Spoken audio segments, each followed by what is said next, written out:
Hello, everybody, and welcome back. That's right. This is the 2025 PeaceBridge Memorial Tournament, Niagara Falls, Canada.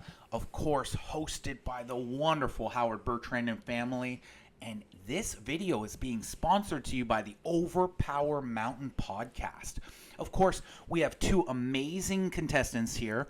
Garion Sutton on the left-hand side, playing Morlocks, Invisible Woman, Blue Beetle, Long Shot, AOA as the battle site, AOA as the event set, and Event Horizon as the home base.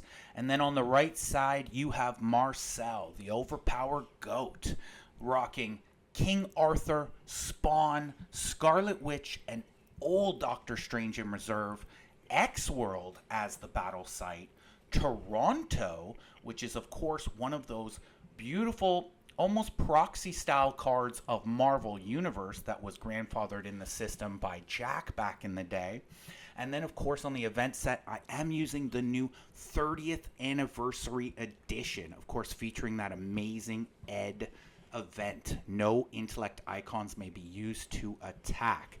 This is the quarterfinal game against two old school players. Who is going to come supreme in this one? Of course, with me today, commentating this very big game, is Tyler Bertrand. Thanks for joining me, Tyler. Hey, everybody. Yeah, this should be good. This is very OG-ish, as they say, with Garion's return, and even all of the throwback cards with the Toronto and I think you played the mission set because your face is in that mission set, but I'll just say that's my take.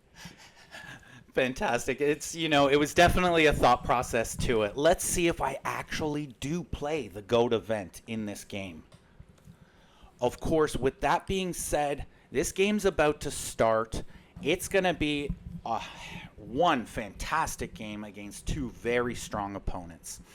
Of course, Garion looking over now, realizing that I do have Toronto there. Now, the Toronto, being a mimic of the Marvel Universe, is a -1 to venture total. However, that Toronto one, I believe, actually says +1 to it. Now that we're chatting about it, I'm a little unsure, but it is 1 to venture. And then, of course, using King Arthur on the team, adding another venture point, making it 2 venture. Now, if you look across the board, Garion, as you've seen, who's been on camera several times today, playing 3 characters with +2, often giving him a +6 in the first couple of rounds. However, of course, my deck mitigating at least one of those characters, making his advantage only a 4, which is a lot less daunting when you're looking across the table at such a deck. Yeah, it's much easier to land something like a 4 or 5 than it is a 6. And Garion's up almost a full 6, which means you'd have to get a 7 to land, or 7 points of venture to get ahead, which is way above the average card in Overpower. So, as you can see, we're both doing a lot of shuffling. The last thing either of us want here is a bad game where duplicates cause the winner of the game, as often can happen in Overpower, and the game just gets decided. So Garion triple cuts, Marcel returns with just a single cut, and the game is about to begin. 2 players showing respect before the game. This is a big one. Winner moves on to try to get the ring. Loser has to start thinking already about the next. So with no dice present, we decided to flip a coin to see who goes first or second. and what position are you looking for in this case? I think throughout most of the day, the advantage truly is to go second. Now, as I look across the table and learned about the Event Horizon double dip action in this first round, if they get to go second, I was very much looking to pursue that second approach in this first battle specifically, so that he wouldn't get the opportunity to have that advantage card over me. Okay, so less about the dupe and more denying them the extra card. Correct, especially when looking across the table at Event Horizon, you always have to remember that aspect.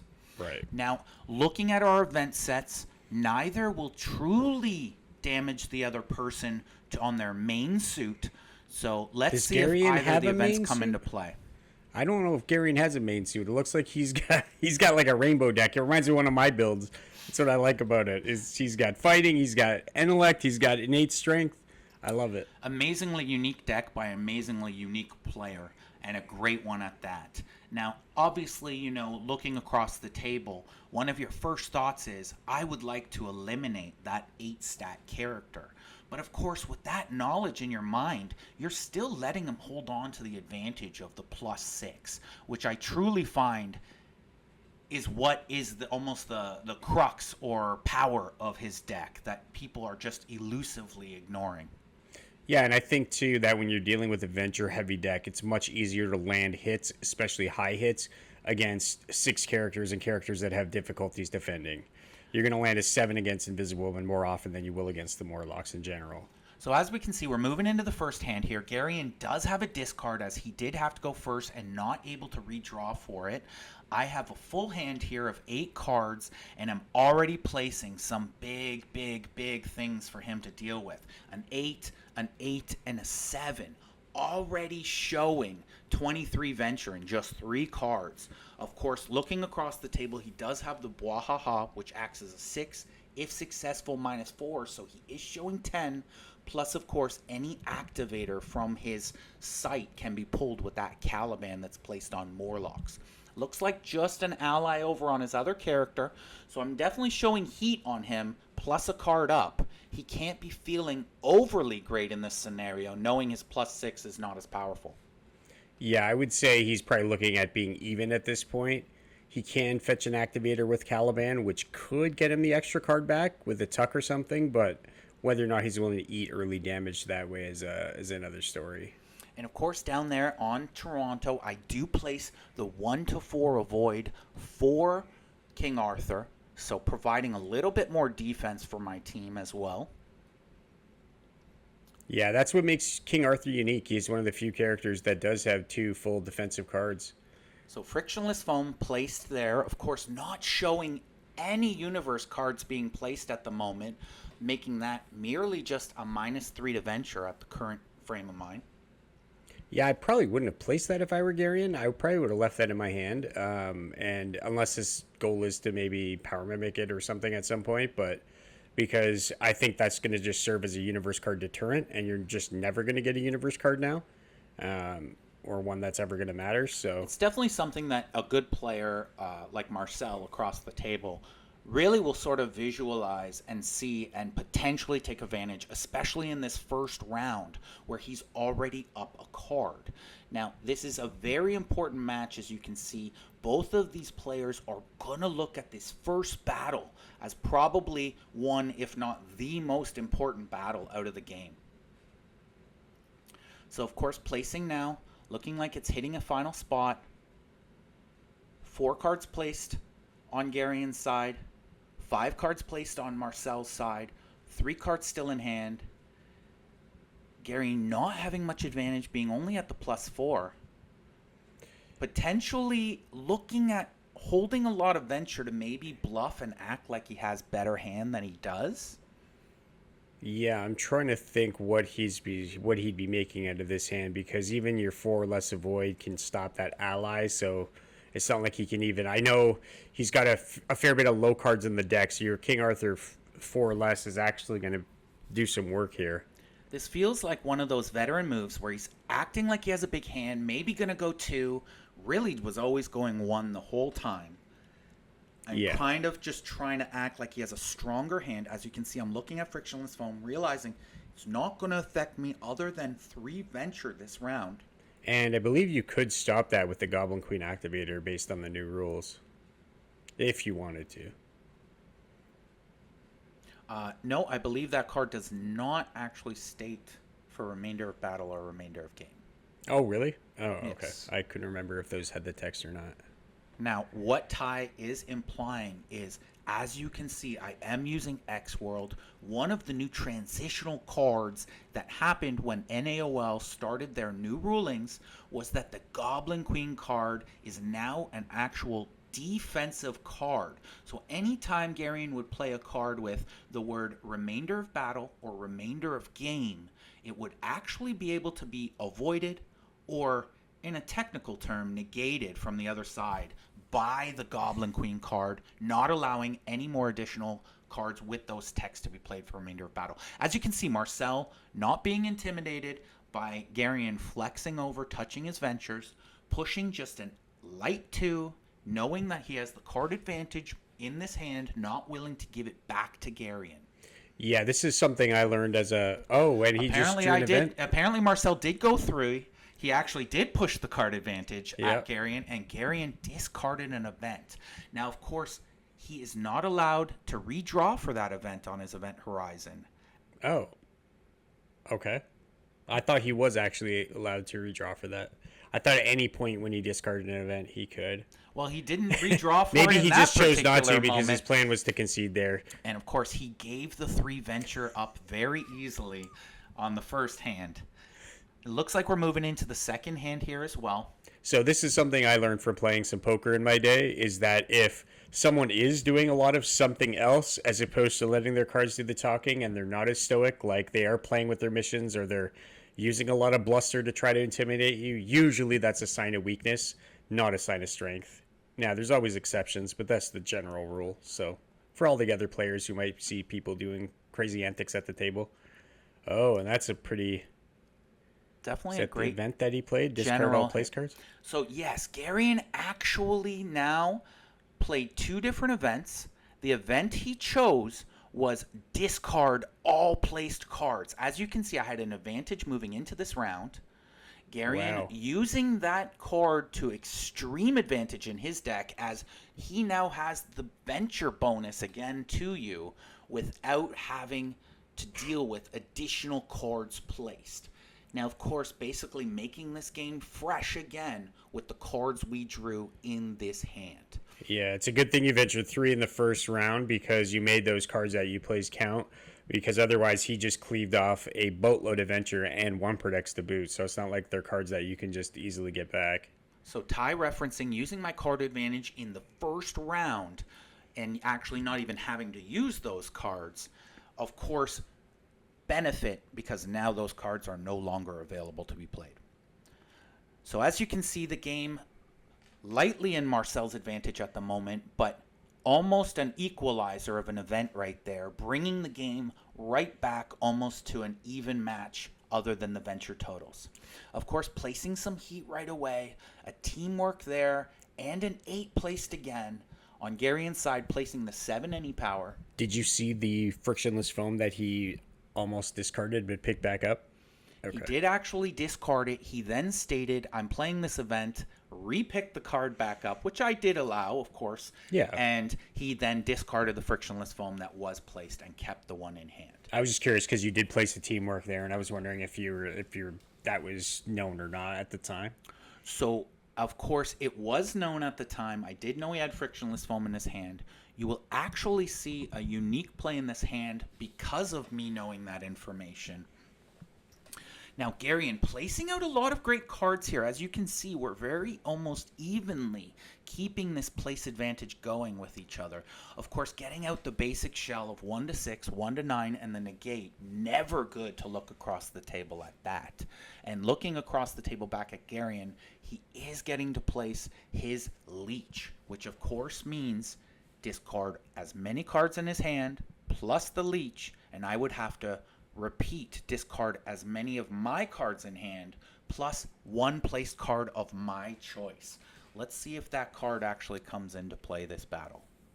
So he's gonna want to play that the frictionless foam before the leech. Then, otherwise you could just discard the teamwork off the leech, and then it would essentially render his frictionless foam fairly useless. Not useless, but it would just revert it to a -3. So as you can see, It looks like you lost a sleeve.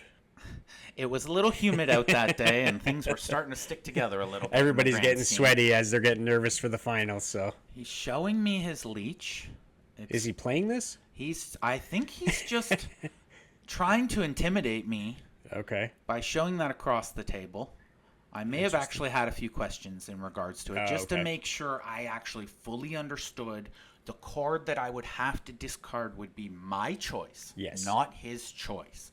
So again, you can even see Marcel being an incredibly experienced player asking questions in a game just to make sure that the information is fully understood on both sides of the board. Now, Marcel here holding up his ventures, looking like he's deciding he's got a strong hand, wanting to keep the pressure on someone like Garion and not really give him an opportunity to get back into this game. As right now it looks like it's leaning Marcel's way, especially with that defensive shell. But Garion being a very experienced, good player, he's not going to just let this game fall wayside quickly. 2 venture from Marcel, pushing over to Garion. It's a very interesting deck Garion's playing because it forces you to defend hits for a completely different reason. You really can't let it run away with venture, even if he lands a hit, because everything is just contributing so much. You're never really concerned about him KOing your characters, but you just can't let him get a 10-point venture lead because the +6 is such a whopping amount you won't catch it.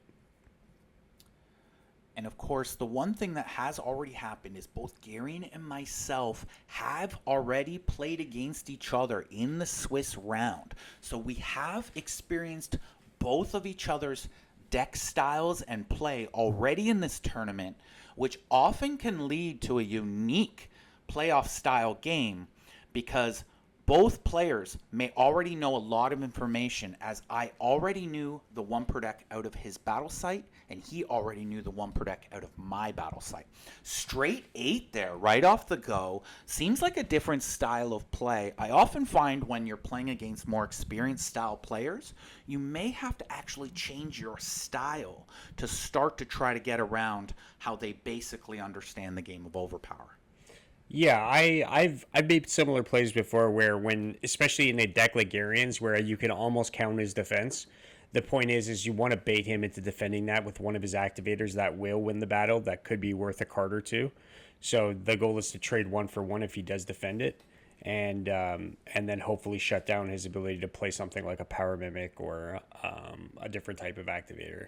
So frictionless foam there played, allowed by Marcel, not negated. So it was able to discard that teamwork that was placed, as well as, of course, get the -3. Now, Marcel playing a teamwork from hand, probably knowing that the one teamwork was not actually usable. So the frictionless foam was helpful. So the frictionless foam actually removing a teamwork that Marcel did not have actually a power to. Now, you can notice Garion there blocking the 6 with the 7. This play being a very unique play here. Most players, I believe, would actually take this follow-up right now, not thinking too many things could get over the top of the Morlocks in this particular situation. Garion, having played me earlier in the tournament, is actually saying to me right now in this game, if I take that 4 and you play your Iceman 10 out of your sight, that character is dead. Meaning, in my mind, I know he does not have a way to block my Iceman 10. I have 1 card in my hand. He is questioning now if it's the Iceman, knowing that if it is, the Morlocks would be dead if he takes this 4. Interesting. So, and he is verbally actually saying it at the table. As you can see, Marcel looking across, laughing, doing the best he can to imply that he does not have the Iceman in his hand, doing his best impression of weakness. Does Garion have 2 cards left then? So I guess he's almost revealing that he doesn't have an activator in one of those 2 cards as well? Garion having 2 cards remaining in his hand, debating what to do with the 4. Okay, one's an activator, just not the right one. Using his Shadow Cat currently to block this 4 with the 6. Now, of course, creating a scenario where Iceman 10 would no longer be for the kill. Actually, if you played the Iceman 10... Hold on. Before we get into that very interesting play right here, right now, and I'd love to get your opinion on it, Tyler. So this card is played at me raw. 1 card for 1 card. He looked across the table and said, I would take any 3 of those cards if you're willing to give it up. At this point, I'm not going to deny. I go into a think tank scenario, as of course I know a big card out of my hand right now is the 10. Now I'm looking across the board at him only holding 2 cards in his hand and wondering, does he have another special that negate would even be able to be used on? So my debate here is, do I remove the 1 to 6, or do I just negate it, thinking that is my only opportunity to use this negate in this hand? What would you do in this particular case, Tyler? Would you let the leech hit for one of those cards, or would you negate it? Oh, this is a tough spot. I'm not really. I think I would probably. It seems like it's bait for the negate, but at the same time, it could be one of those plays where it's obviously trying to look like bait, so it's not. Because, So of course, in this scenario, if I decide not to negate it, and he no longer has any other cards in his hand that are specials, I have potential to lose this round. And this is where my moment comes into play. So if he needs to have a power, so if he has a third power card in his hand and leaves himself with that, it would get through if you were to discard, if you were not negate this and discard your Doctor Strange Avoid. As you can see, very tough play. Big And decision if in round even 2. his 2 hits, he would tie the venture here. Or I guess no, you would still be up by 2, so you could afford to take the 2, but not the 5. Well, knowing as I'm looking down, I see that I have 2 defenses on the board for the 2 cards he has placed. Yes. In my mind, I am also about to play, as you see, and he predicted it very well, Blood Chill coming right out of my deck right now, looking to push 18 venture, of course, with my 2 making it 20. And did you play this against the Morlocks? Okay, interesting. I may have played that against a different character, just in case he was holding a Holocaust. So that's actually very smart. I did not actually have that thought in my frame of mind, which would have actually made my negate holding even a better opportunity because of this moment. I, of course, just going for the pile-on method, wanting the Morlocks dead, knowing it is probably a linchpin to his deck. Oh, definitely is. I think he could also avoid with the Holocaust as well if he was holding that or negating. But Now, I actually called this out 2 plays before, knowing that he had the Power Mimic. He is Power Mimicking my Blood Chill 10 right back at me, knowing that it's going to get over the 1 to 9 and 1 to 6. and is that his last card? Now, he does have one more card in hand. So not only does this 10 wow. hit, but I know I have the 2 defenses there. So if the 2 hits, you still win. That would cancel out your advantage for venture. That would give him 16 points. As of right now, I am sitting at 20 points. He is sitting at 16. I have 2 defenses for the cards that I visually see. It will come down to what is the card in Garion's hand. Will I play all the way to the final to see what that card is? Or am I understanding and seeing the writing on the wall in this battle? And how many did you venture? 1 or 2? 2. Okay. So I am really wanting to win this battle. This is a moment I'm not wanting to really have 2 ventures drop to the bottom, knowing that this would be a bit of a slogfest type of game. As you can see, we're hitting about almost the halfway mark in the game as well, only on battle 2. 2 huge pivotal battles to really determine and set this game up. Yeah, this determines whether the game is going to go long or if there's a chance you can put it away fairly quickly. This battle is the momentum changer. Of course, in retrospect, as you watch these games back, you can always say, I should have held that negate, knowing more specials are coming. But in the situation like this, I had to play to what was the best advantage in my situation in that moment. And here we go. Blocking. I'm going to make him throw it.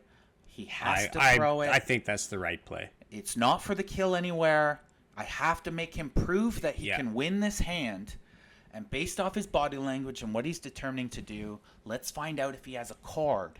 And remember again, right now it is 20 to 16. He needs a 4 to tie, a 5 to win the venture himself.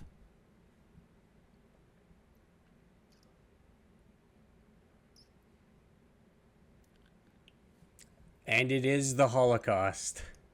What Holocaust card is it? He plays the 5. So he plays the 5, which actually wins the venture for him by 1 point and not having to actually use the Monster Tuck card, which is a great game or battle winner. So it makes sense then why he didn't defend that then, because he needed to play the 10 venture back. Now, of course, if you were to retrospect this hand, and if Marcel was to actually keep that negate instead of letting it go with that leech, he would have pulled the hand out. But as you saw the dilemma and decision, way Garion played that hand, very smart, very methodical, and put Marcel to a tough decision that, of course, let Garion win that battle. So here we are moving on to the next round. KO pressure on two different characters on each side of the table. No cards moving forward in the round. So, of course, playing this hand out straight up against each other. So it looks like Garion has to save the world, which, again, I believe he's trying to play a quantity event set at this point, because he does have a lot of cards like Leech and Long Shot, Purity of Thought, and some other ones in where he is drawing and discarding cards. So it's an interesting event to play, but he's not playing any really pure draw threes. So it does, I'm sure it does benefit him more often than it doesn't. Pretty standard cards being placed right now. Both players starting to build up their war chest again. Now Garion showing a 1-9 and the 9 for Invisible Woman on the one side. Marcel just showing he's replaced the 1-9 on spawn. And of course the 7 and the 3 showing some power card potential on Marcel's side. Of course both the 7 and the 3 kill shots on the Morlocks as we speak. Garion placing a second Bwahaha. Of course, very powerful card. 6 if successful, -4 to venture. Clearly a card that Garion is looking to really capitalize on his already venture pushing approach of his deck. Yeah, that's a monster card. Those cards are some of the best 6s in the game, next to the White Tigers and the 6s that force you to discard if they hit. Often the biggest issue I find when you are playing 6-4 style cards is they are very much need to be played very near the end of battles, which often will create tougher scenarios, as a lot of the characters who have 6-4s are often targeted quickly and must actually sort of defend a lot more, and sometimes can't get those cards out because they are KO'd. Yeah. I believe that is one of the reasons why the 6-4 can serve as a better card than White Tiger, though, is because you have the flexibility of waiting until they're empty-handed to play it, whereas White Tiger loses a lot of value if they don't have any cards to discard with it.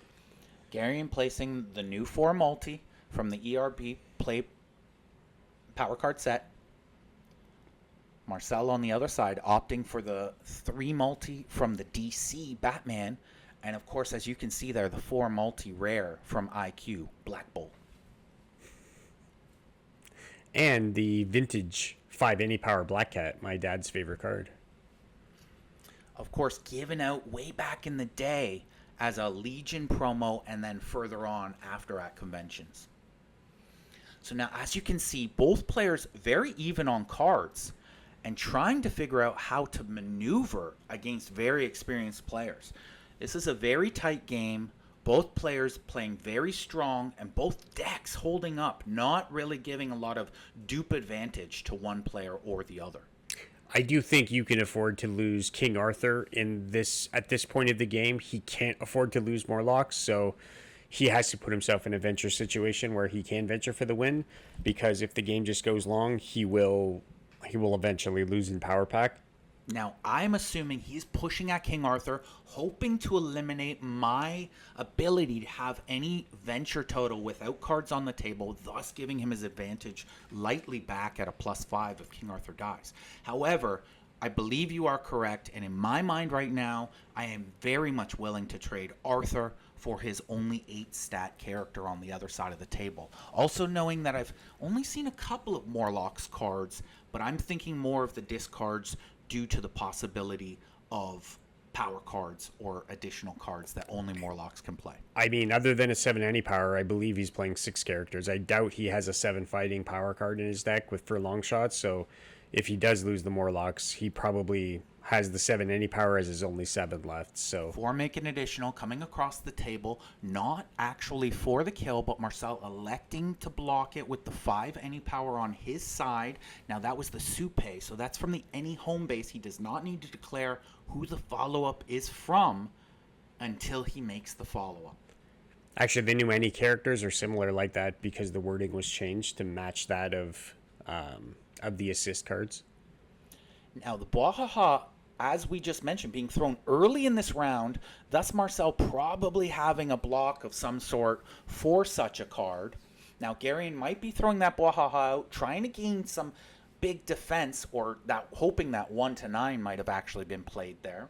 Marcel very coyly and smartly blocking off Arthur, protect him this round.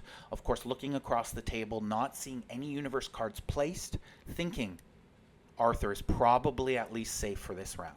Yeah, I believe if you've played him before, you probably saw his any mission event, which was discard all place teamworks. No teamworks may be played, so that acrobatics is functionally a post protective plates and can't be attacked this battle other than allies.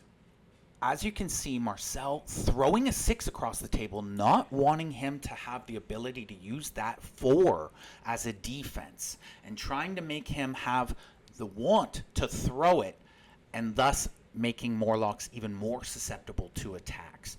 Now, as I threw that 6 across, I truly was hoping that 1-9 was going to get played, knowing then that both that 7 I have sitting and something from my hand would both be kill cards at Morlocks. Yeah, and I guess if he plays the 4, your 3 would also KO them, and that's another card that could potentially drag a big defensive card. Now, of course, we both have ventured to this round. So we Wow. both feel we have hands. We are playing this round. Both of us want to win this round and probably understand it's going to be a pivotal battle as we move forward, getting closer to time. The 1-9 thrown out, of course, very slyly playing the teammate avoid 1 attack from Arthur, knowing I was going to get use from it from the acrobatics. Blocking a big 9 with that, being able to hold on to my placed spawn 1-9. Iceman being played, target character must discard the 1-9. Now, this is a target character approach, so he must avoid this if possible or negate it. Being a target character, he does have the ability to avoid it. He asked me why I removed the card. I said, well, you're either removing that card or blocking it. I don't need to let it sit on the table. So he has not done anything. He's still thinking about what he's going to do with this Iceman card. Marcel's denying his opponent the ability to stare at the art he likes. I just want this could potentially be one of those plays where I am trying to play, get rid of this card. And what's also interesting is that To Save the World is in play, and I'm wondering if Garion missed it or not, or if he did need the 9 or less that bad, because the ice tactics, had he let it go through, Marcel would have had to discard an extra card. Now, of course, I actually did know that in play when I was playing it, thinking that if he did remove the 1-9, I would just remove the 3 and then throw the 7, hopefully as a kill shot at his Morlocks. It was a potential thought for me, but I kind of believed he was not willing to give up that 7 or that 1-9, knowing that it was his pivotal defense. Yeah, sometimes defense is worth 2 for 1. Now, giving up that 4 immediately opens up the road for me to throw that 3 multi. Of course, you can't hear it, but I am calling every multi-shot that goes across the table not as a fighting icon, as I do not want him to pull out the beast avoid 1 fighting attack from his battle site. He could be playing Morph as well on AOA, but yeah, so I mean, one or the other. Knowing the knowledge that I had played him earlier in the day, he I was had playing the avoid actually fighting? seen the avoid fighting from Interesting. Beast. So again, showing that when you play somebody earlier in a day, you need to always have the ability to remember their cards because you may play them again later. Yeah, and that's a key piece of information actually, because most people do play that. And of course, using that Holocaust avoid, thinking he wasn't going to be able to block that 7, I actually lose venture because of his +4 in that round. So you guys essentially just traded cards the whole battle, and his neutral winning deck is what won it for him. Now, as you can see, the pressure is actually now mounted on Marcel. With Yep. 10 minutes remaining in this game, Marcel, even though his character stack and deck is looking fine, the ventures have just all of a sudden swayed hard into Garion's favor. And the time crunch is now starting to play a factor because having 3 missions on the bottom when your opponent has none can be really difficult to come back from if you start getting time pressure. I'm realizing very quickly, as you can start to see my body language change slightly, that I am going to have to deal this KO blow to the Morlocks very shortly to potentially have some sort of sway game change back. I'm looking across, seeing what he would have to venture for the win. He's realizing it's 4. It would give me 2 cards. Oh, he has 3 on the top, not 2. Okay. In this particular round, now we're looking. Again, neither discards on each side, so we're holding very pat and even on cards. Both decks playing very strong. I haven't seen his Purity of Thought yet, though. That could help you out. And the double shot at the same time, if he doesn't have the right power card, could also Double hurt. shot being placed. I am already and a immediately pin thinking in particles. my mind, if I don't see him place the fuel for the double shot, that is a discard in my mind. The pin particles already creating another discard. Now I'm looking across, realizing his Morlock's card would have to be played offensively as well. And of course, that would have to take a turn of his in the regard. Now, I'm placing nothing but heat on my side of the table. Another 8. Pairing up with the 1-9. A negate, heavy weapons. All cards he's going to have to deal with. And he has used a lot, if not almost all, of his defense from his battle site. This is interesting with that Morlock's card because as someone that plays a lot of remove 1 hit cards, this is a situation where if he does not have acrobatics and a way to take a hit on another character, I think it's probably correct to try to remove the Iceman 10 and try to stack more damage to eventually make the card back with a Holocaust Tuck. So as we go here playing, both placing out, trying to build up their war chests again as we're moving forward. That's a 4 fighting or 4 combat on Marcel's side with spawn image on it. So of course place cards now being 4 to 5. Of course 2 of the cards on Garion's side maybe potentially not being playable. Or did he just misplace the fuel for the double shot? Now, of course, placing the fuel for the double shot on the character as well, not allowing that double shot to be played. Was he aware of that at the time? Interesting. Now, Marcel looking across the table as well, understanding, pointing at it, thinking in his mind. He's aware of it. Now, understanding that this could be one of those moves where somebody does that, trying to make you feel like their double shot is not playable, but actually having the fuel in their hand, keeping this in the back of my mind as we are playing. But of course, Garion looking across the table, only being able to be saved by his initiative. Yeah, this as is teamwork with big follow-ups, all could take out the Morlocks. This is a situation where even if he does have the fuel in his hand, and if it's another low intellect power card, that might benefit you more than if he doesn't have it and he has an activator or some other bigger card in his hand. So it's very interesting. Gary, in understanding I probably have advantage in this particular round because of the KO pressure on one of his vital characters.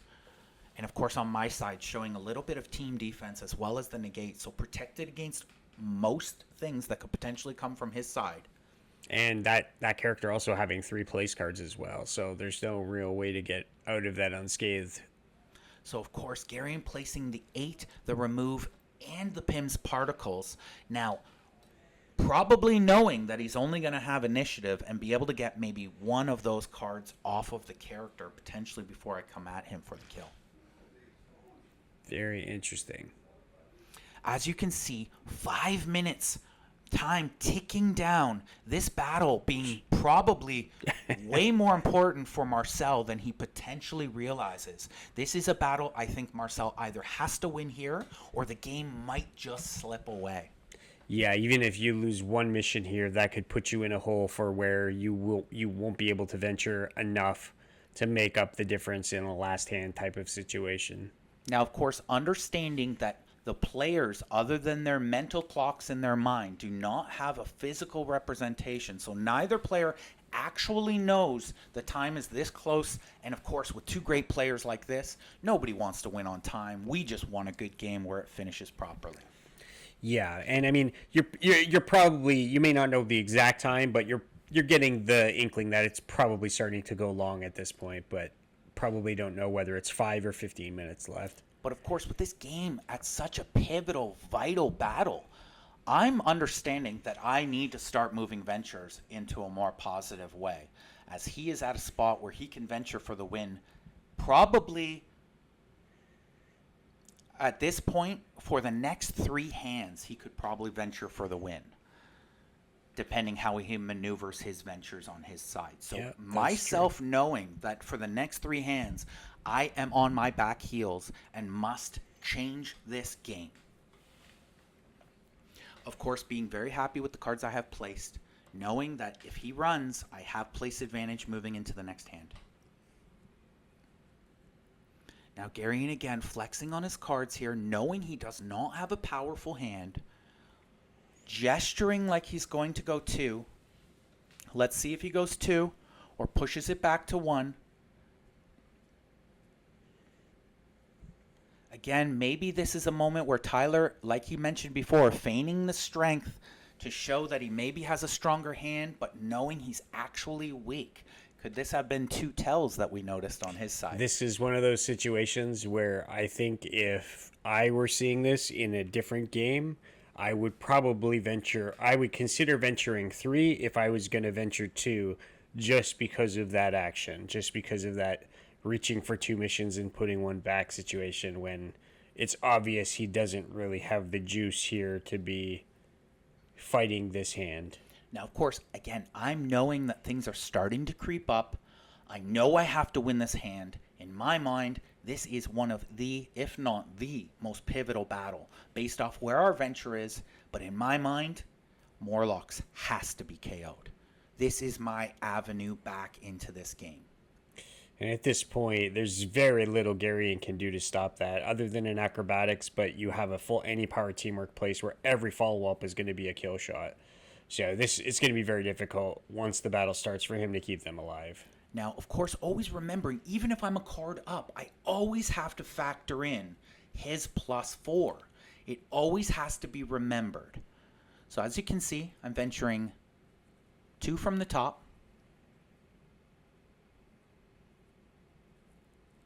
And he quickly concedes.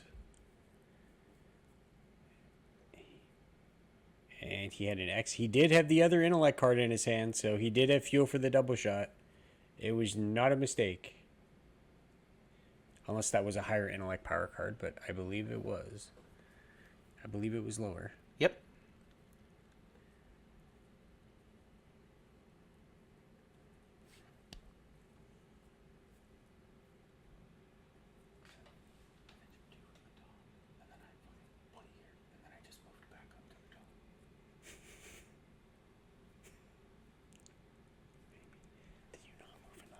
So glaring effort, or glaring mistake, actually, we just noticing as we are watching these games live.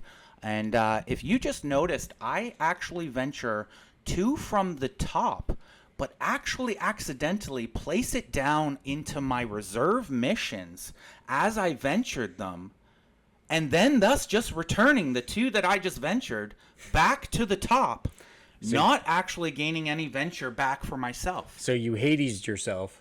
I guess you're just that confident that you're going to take out the Morlocks that, yeah, because you had 3 in the bottom. That would mean you'd have 1 left in the bottom or 2 left in the bottom, 2 moving to the middle or 1 moving all the way to the top. So, as you can see, long days cause for long moments of attrition.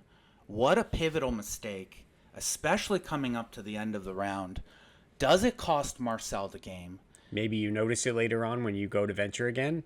If you're realizing that your missions are in a certain situation, but well, let's find out as the game continues. What a could have been the most boasting, glaring mistake loss ever on camera. Let's find out what happens. That would be heartbreaking here.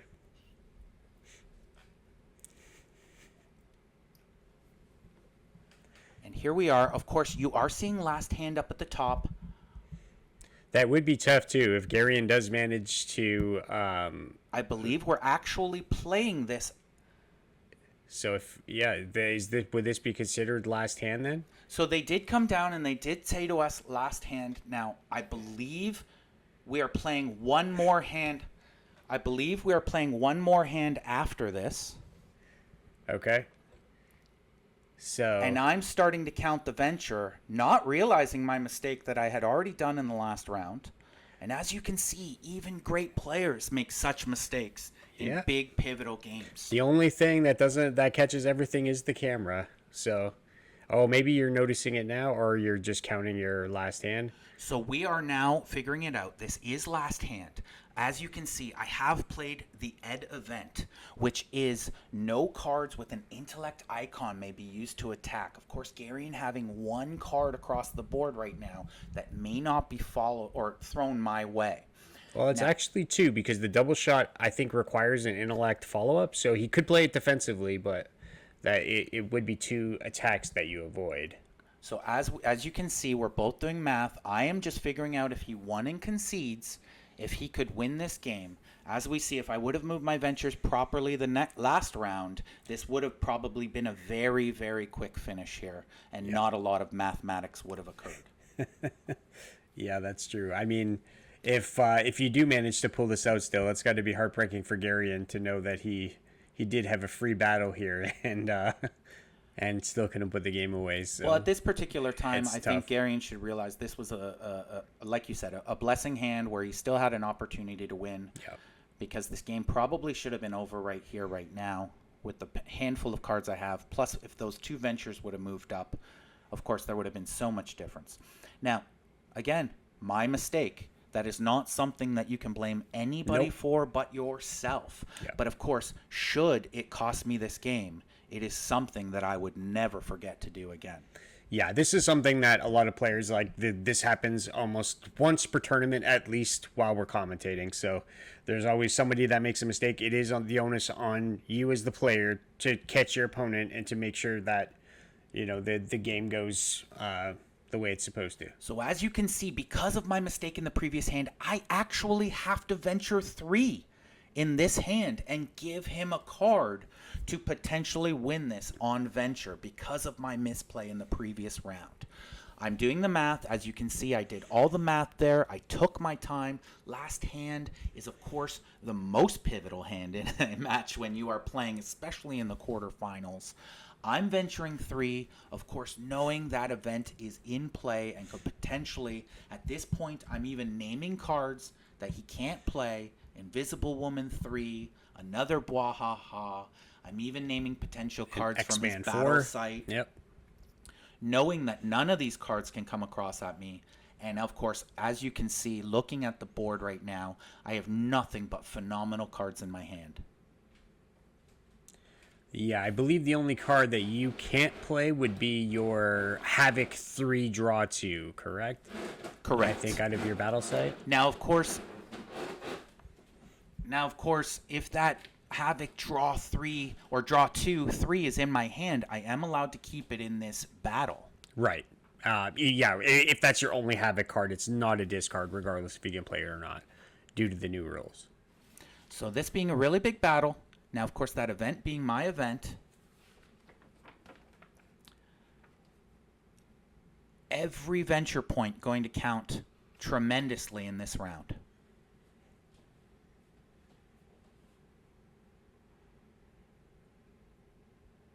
Wanting to make sure that I'm getting any character-specific cards off as soon as I can to make sure that in case one of my characters gets KO pressure, I am allowing them to pass.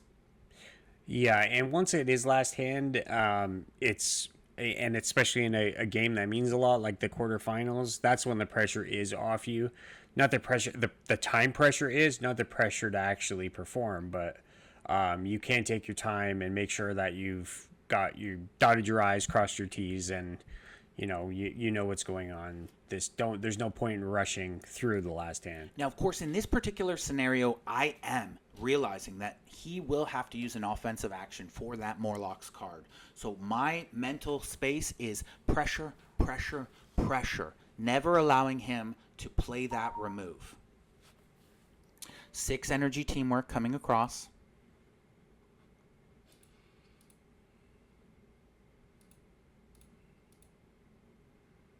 Having to decide what to do. Of course, having the 8 there if he must to defend right away.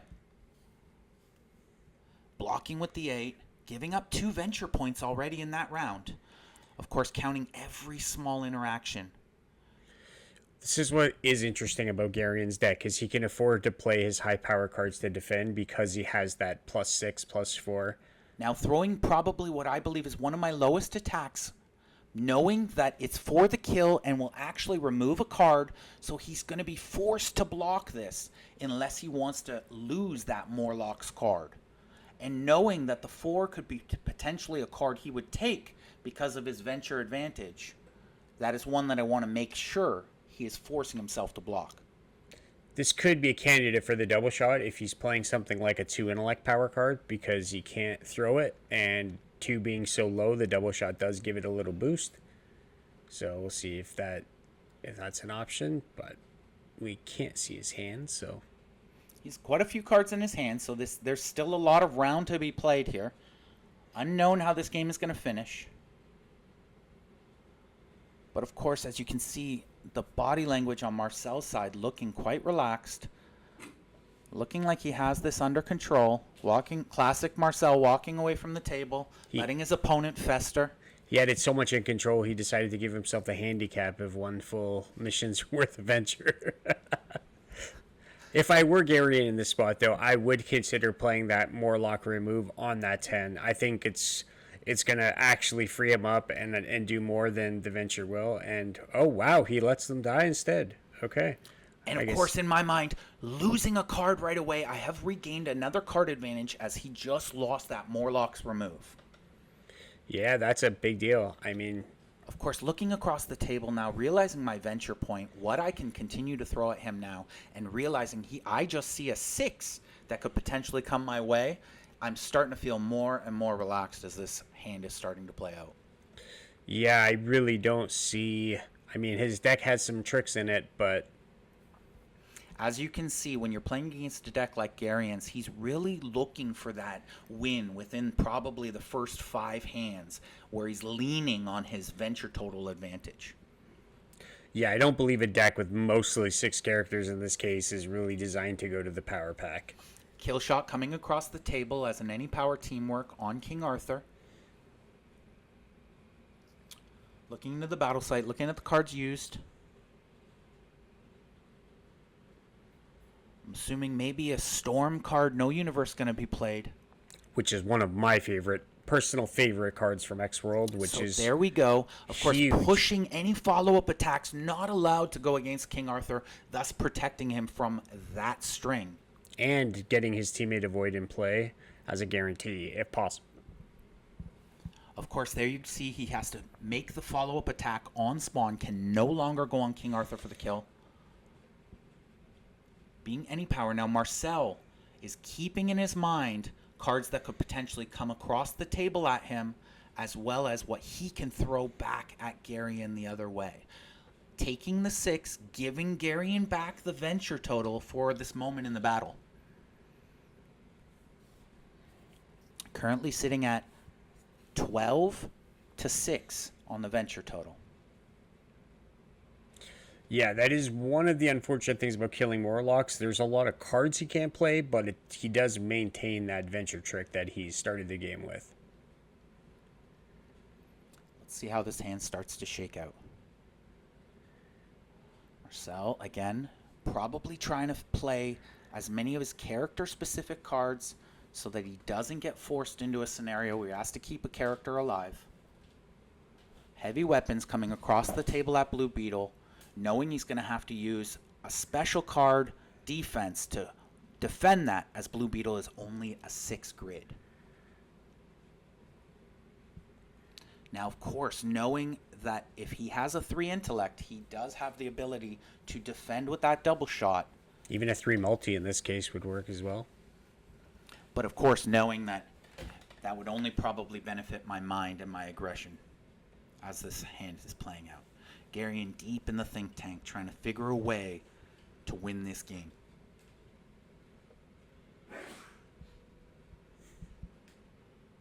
Oh, Marcel's getting aggressive. Here we go. Garion coming across the board. And he negating negates the heavy weapons. So big 7 block. The only card in his deck probably that could still defend that 7 was that negate. Interesting. Now, of course, initiative going back to Garion now. Garion having to play an offensive action up on missions or up on venture at the moment. Again, 12-6. This hand is starting to come down to the last few cards. Another activator. Garion playing an activator. Is this... Garion going for more venture, actually. Shadowcat 6 fighting onto the battle site, knowing that I can't use the 1-9, and knowing that it would actually add to his venture total towards 18. Great play, experienced move, fantastic thought. That's one of my favorite. Now, of course, new rules allowing my team negate to actually negate the special before it goes through the astral plane onto my battle site. Yeah, you can now defensively negate special cards played against your site. Now, of course, with that being said, Marcel, knowing he has the initiative back, looking for the death blow, looking for the cards that will just make Garion shake your hand.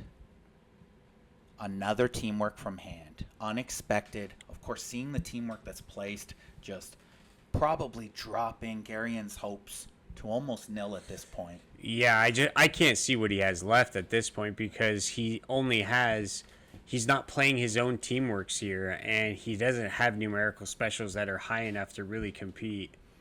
He did stop the a big 8 9 with the 1-9. Yep. That is a pretty pivotal moment. Of course, now we are sitting at 12-12 on the venture total with a few cards coming down to play here. Is that teamwork that's still placed there playable? But I also don't think I've seen your King Arthur. Oh, wow. So Garion realizing he has no more cards, all intellect icons in his hand. Marcel just showing him the plethora of cards, a 9-9, an Angel 6 did have the 4, King Arthur OPD, and the King Arthur that would have went and got any negate or avoid for him as well. which is what I was thinking as far as I was about to say that I don't think I've seen that OPD yet. So as we can see in conclusion of this game, even with probably one of the biggest blunders of the tournament, Marcel able to luckily pull that out in the last hand of this game. Garion, great comeback. We will see you in many top 8s in the future. What an amazing game. Let's see how the GOAT continues on in this tournament. Tyler, any final thoughts? I mean, I think this is just proof that the GOAT loves OverPower so much. He just wanted to play an extra battle in this game, and he was in the quarterfinals, and let's see what happens next. Glaring mistakes like that are what will make you never make them again, especially when you rewatch your own games. Thank you for joining me. Have a wonderful night, and join us again for the next round.